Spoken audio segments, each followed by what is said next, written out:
je ne vais pas bien. Yeah, I'm not okay. And it's okay to not be okay. J'ai tellement longtemps cru qu'aller mal, alors surtout qu'être sensible et émotionnel, c'était quelque chose de mauvais, que j'essayais tant bien que mal de le cacher, de le... Comment on dit? Il y a un terme là, refouler. Mais c'est vraiment de le refouler tant bien que mal, refouler toutes mes émotions, refouler quand ça va pas, euh, refouler qui je suis réellement. Et vu qu'aujourd'hui on vit dans un monde où tout le monde se compare, et les réseaux sociaux, c'est facile d'envier les gens, de penser que parce que la personne, elle se montre H24 en train de sourire, penser que tout va bien dans sa vie, et toi du coup t'es là, tu te dis mais moi je pleure et tout, ça veut dire que je suis une... No! That's not true. It is not true. Ok? Les réseaux sociaux, on montre ce qu'on veut. Par pitié, on montre ce que on veut. Je ne vais pas dire que c'est pas la réalité parce que c'est juste une partie de la réalité des gens. Donc si tu t'arrêtes seulement sur ce que tu vois sur les réseaux sociaux pour penser que tu connais quelqu'un, you are in the wrong. T'as rien compris.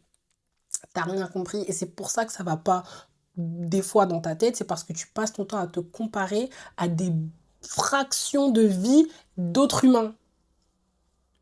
No. Et c'est écrit nulle part in the Bible que tu dois faire semblant d'aller bien, que tu dois faire semblant d'être quelqu'un d'autre pour être accepté dans la société, pour être aimé. No. No, just no. Moi, je vous parle aujourd'hui, je suis fatiguée émotionnellement, je suis fatiguée. En fait, je suis vraiment arrivée à un point où j'ai parlé à Jésus et je lui ai dit, écoute, c'est soit toi tu prends ma vie ou c'est soit moi je prends ma vie. Mais si moi je prends ma vie, et on veut pas ça, tu vois, on veut pas ça, on veut pas en arriver là, right? Non, il y a des choses à vivre, des choses à faire, mais j'en avais marre. Marre. So, 6 months ago, vraiment, j'ai commencé à ouvrir ma Bible et je me suis rendu compte que Dieu n'a jamais dit de faire semblant, que Dieu n'a jamais dit d'être quelqu'un d'autre, mais tout le contraire. Dieu te demande d'être toi-même et en fait de venir avec tes fardeaux, venir avec tes blessures, venir avec tes traumas. Et non, il n'y a pas de règle magique. Et non, il n'y a pas de prière magique. Et non, il n'y a pas une manière de prier. Il n'y a pas une manière de tourner tes phrases. Tu dois juste être honnête devant le Seigneur. C'est la seule chose à faire. Si tu prends le livre de Job, il a juste été honnête. Les gars, Job, il parlait mal un peu. Hein, il parlait mal. Mais Dieu, à la fin, il a dit que... Exactement.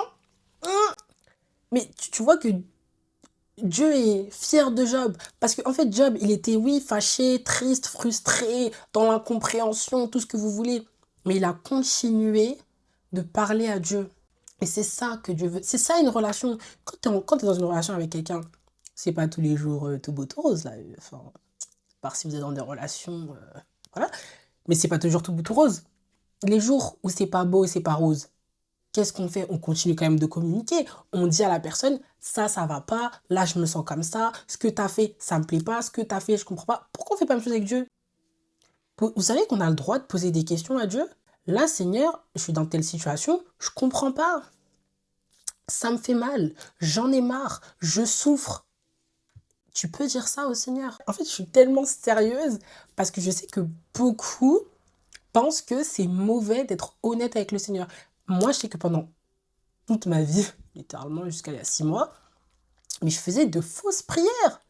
Oui, Seigneur, et tout, vraiment, je sais que ça, c'est pas bon, mais vraiment, et puis, non, mais des prières vraiment, ridicule. C'est ridicule parce que le Seigneur, il nous demande d'être humble devant lui. Et être humble devant le Seigneur, c'est reconnaître ton incapacité sans lui. Ton incapacité dans n'importe quel contexte, n'importe quel domaine de ta vie. Tu ne peux pas réussir. Tu ne peux pas avancer. Tu ne peux rien faire sans le Seigneur. Et c'est ça, l'humilité devant Dieu. C'est reconnaître ça. C'est pas faire semblant que tout va bien. Jamais de la vie, jamais de la France. Être humble, être un bon serviteur, être un bon chrétien, c'est faire semblant de sourire devant le Seigneur. Tu peux, des fois, t'as pas forcément peut-être envie que tout l'univers soit au courant de tes problématiques. You gotta, hein, voilà, faire attention à toi, protéger ton cœur. Tout le monde ne peut pas avoir accès à tes émotions, à toi, à tes problématiques. Mais le Seigneur Jésus, enfin, je veux dire, c'est lui qui a les clés. C'est lui qui a la solution. Donc si tu fais semblant devant lui, tout en sachant, parenthèse, qu'il est déjà au courant, explique-moi comment tu vas avoir accès à la solution à ta problématique. That's not possible. So you need Jesus. Jésus ne t'a jamais demandé de nier ta douleur. Dans la parole, il n'est jamais écrit que tu ne vas jamais souffrir. Il n'est jamais écrit que souffrir, c'est mauvais. Il n'est jamais écrit que souffrir, c'est... En fait, là, à chaque fois, Jésus, il dit qu'il sera là dans les épreuves. Donc, il sait qu'il y aura des épreuves. Si Jésus lui-même a eu des épreuves et qu'il n'y avait rien d'anormal dans le fait qu'il ait eu des épreuves, pourquoi est-ce que toi, tu penses que c'est anormal que tu aies des épreuves? Pourquoi est-ce que tu penses que c'est anormal que tu aies souffert, que tu aies des traumas? Il n'y a rien d'anormal. C'est vraiment la vie. Genre, la vie. Maintenant, Jésus, il est là dans ce process. Il est là pour t'aider à avancer, pour t'aider à guérir de ces traumas, de ces blessures. Il est là pour te fortifier dans toutes ces épreuves. Vous voyez la nuance ou pas? La souffrance, la difficulté, les épreuves ne sont pas vos ennemis. C'est une question de perception. Si tu arrêtes de les percevoir comme tes ennemis, ils arrêteront d'être tes ennemis et tu pourras justement tirer profit de toutes ces situations-là. Peu importe la difficulté dans laquelle tu es, peu importe le problème dans lequel tu es, rappelle-toi que Jésus est bien au-dessus de tout ça, que Jésus a tout vaincu. You're gonna be okay. You're gonna be okay. But don't pretend to be okay when you're not okay. Surtout devant le Seigneur.